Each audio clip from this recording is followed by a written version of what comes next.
You weren't too much, they just weren't enough. The classic critique reserved for anyone with the audacity to have emotions, thoughts, or heaven forbid, opinions in quantities deemed inconvenient by those with the emotional bandwidth of a sponge. Remember these quips? You're too intense, you're too emotional, or you're just a lot to handle.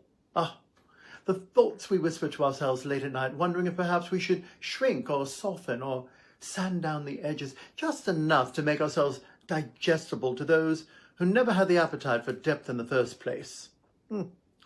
Dearest reader, allow me to relieve you of this burden. You were never too much. They were simply incapable of meeting you where you stood. I'm Dylan Moore, author, cognitive behavior specialist, and dedicated advocate for emotional healing on a global scale. Whether you were raised in a family, a culture, or a system that demanded you shrink yourself for the sake of belonging, you're not alone. Join me as we cut through the nonsense and challenge the unchallenged and launch a delightful rebellion against the emotional nonsense and absurdities we've been conditioned to tolerate for far too long. Today, let's dismantle the myth that you were ever too much and expose the truth that they don't want you to realize. You were simply in the presence of people who lacked the depth to hold space for you. Now, a bit on why people called you too much. Let us consider what actually happens when someone declares you too much. Your emotions require them to engage, and they weren't willing to. How terribly inconvenient of you to have needs that require effort. Your depth made them feel shallow, and instead of rising to meet you, they chose to label you as a problem. Convenient.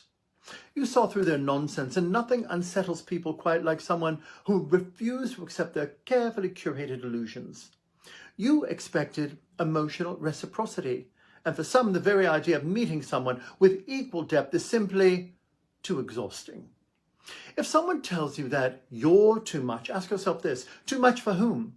Because the right people won't flinch at your depth, they'll dive right in. Now, a bit on the hidden cost of shrinking yourself. Now, let's examine the real cost of making yourself smaller for the comfort of others. If you silence yourself to be more palatable, who is benefiting? Because it certainly isn't you. If you dim your light to make others comfortable, how much of yourself are you willing to lose? If you continue to make yourself less, what happens when you forget who you actually are? Because let's be honest, how much energy have you wasted managing other people's discomfort instead of embracing your own brilliance? Now, how to own your too muchness like the superpower that it really is. Understand that your depth is a filler, not a flaw. The wrong people will always be overwhelmed by your light. The right ones will be drawn to it. Stop apologizing for feeling deeply. Sensitivity is insight, not a weakness. Your ability to perceive nuance is a gift, not a liability.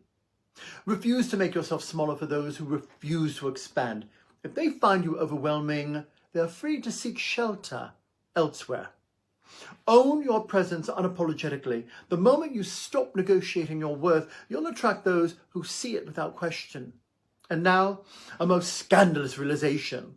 For those of you who have spent a lifetime shrinking themselves to accommodate others, you were never actually too much. You were simply too perceptive, too intuitive, and too unwilling to ignore what was right in front of you.